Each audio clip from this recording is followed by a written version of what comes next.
I saw this and this was interesting. This is by Nancy Pearcey. And she's kind of going off about Turns out masculinity that and the men. happiest It's really interesting. Here we wives go. in America are religious conservatives. Fully 73% of wives who hold conservative gender values and attend church regularly with their husbands have high-quality marriages. Academics need to cast aside their prejudices against religious conservatives and evangelicals in particular, because conservative Protestant married men with children are consistently the most active and expressive fathers and the most emotionally engaged husbands. And by the way, the men themselves also test out higher, 3% versus 59% of secular men. The men themselves say that they are happier in their marriages as well. This is solid empirical evidence. This is research-based findings that show that Christian men actually do test out as better husbands and fathers. Yeah, I totally agree. Nancy Pearcey is a great resource on these things, and her findings are just commonsensical, really.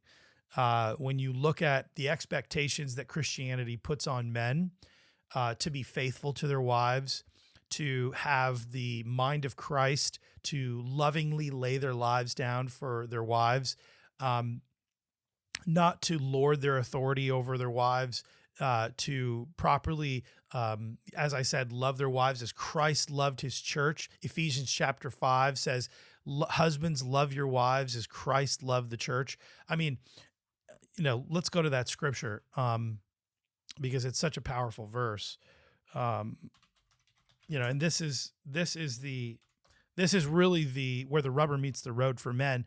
A lot of times I go off on this show about feminism all the time, but really the scriptures and their admonition towards men and how men are to lead, this is unmatched in any sort of way by any other religion or any other philosophy of life. It's Paul says to husbands, look at this. Paul talks to wives and uses 3 verses for wives, and then he he goes off on men, and he uses 1, 2, 3, 4, 5, 6, 7 verses for men.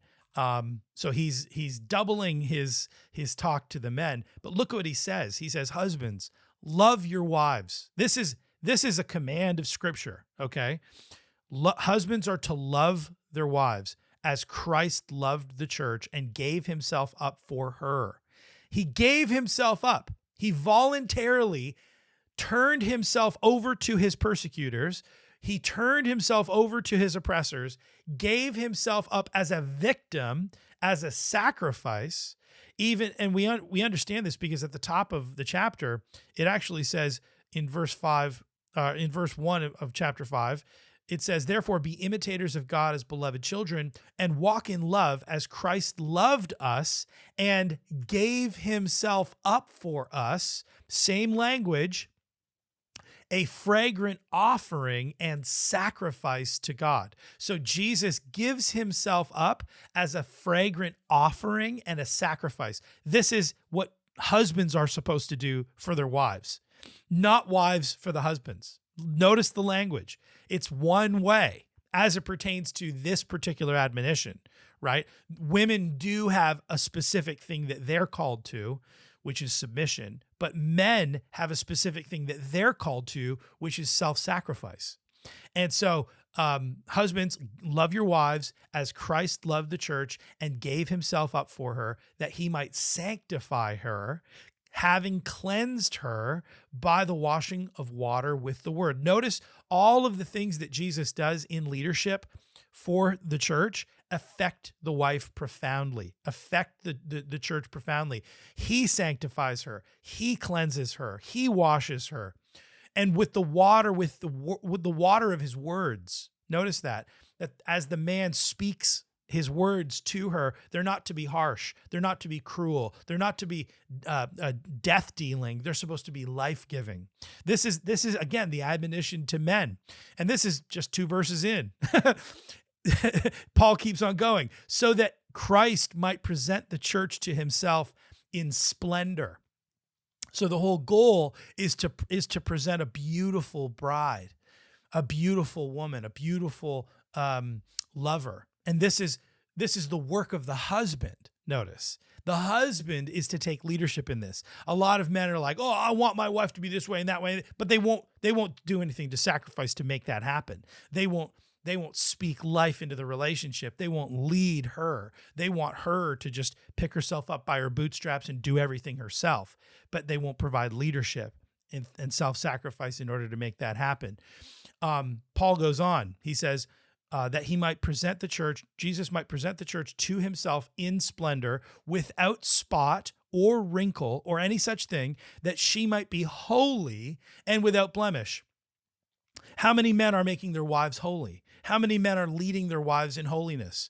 How many men are leading their wives in righteousness, in the fruit of the Spirit, spiritually speaking? How many men? The challenge for the man is to be the high priest of the home, to lead not just the provider of money, but the provider of spirituality, the provider of religion, the provider of fidelity to the faith. The man of the home is supposed to lead in every aspect of the home, and the wife will follow if he does that. But anyway, verse 28 says, in the same way, look at this, in the same way, husbands, in the same way. Paul is literally saying this is a direct parallel here, okay? In the same way, husbands should love their wives as their own bodies. I see a lot of guys, going to the gym, working out, putting all this healthy food into their bodies, taking their bodies seriously, posting pics of their gym body. But it's like, okay, now what about your wife? What are you doing to your wife? Are you loving your wife in the same way? Are you showing love to your wife in the same way, or nourishing your wife in the same way that you're nourishing your own body? Or are you're spending all this time working out on your own body? How much time are you working on your marriage? How much time are you working on your relationship with your wife? Okay, so he goes on. Paul goes on in verse 28. He who loves his wife loves himself. He who loves his wife loves himself. So Paul literally is saying, if you hurt your wife, you're hurting yourself. Men who hurt their wives, men who divorce their wives, men who hurt their wives in any way, shape, or form, they're just hurting themselves. They're damaging their own souls. And many times it comes from a self-destructive pattern inside the men. But look at how Paul is not separating the wife from the man. He's actually he's creating an incredible intimacy and interrelationship, that women aren't just chattel. To Paul, women are not a piece of furniture exterior to the man.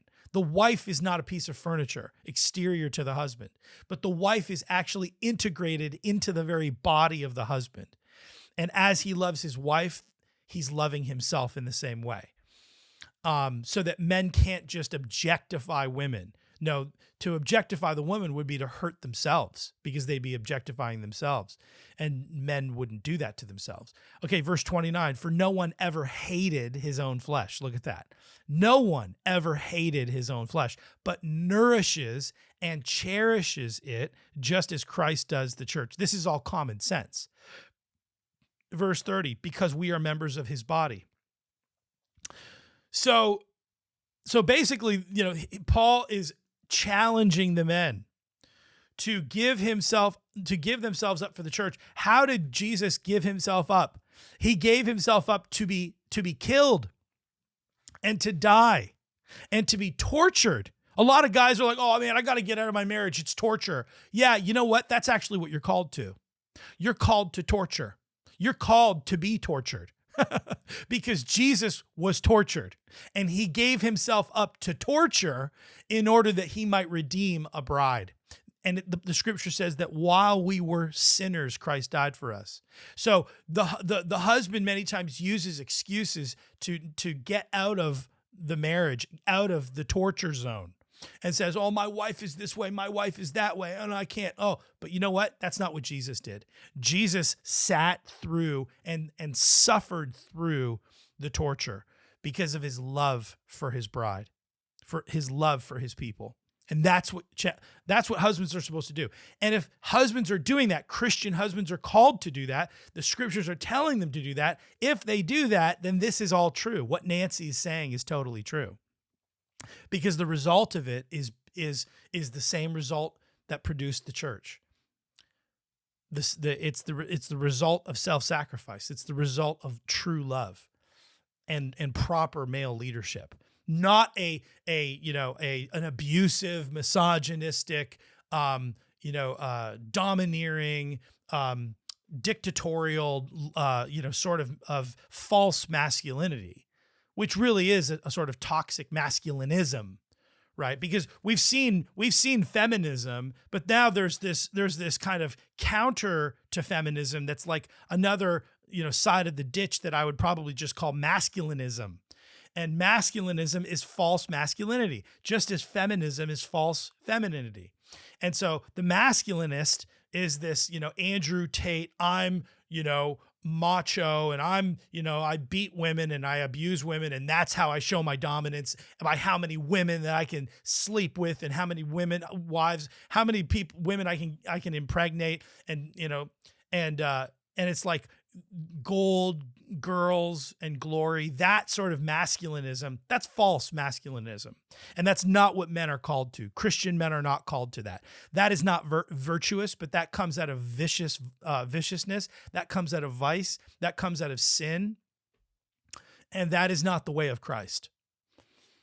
So it's not caving into to feminism, but it's also not caving into masculinism as an overreaction to feminism.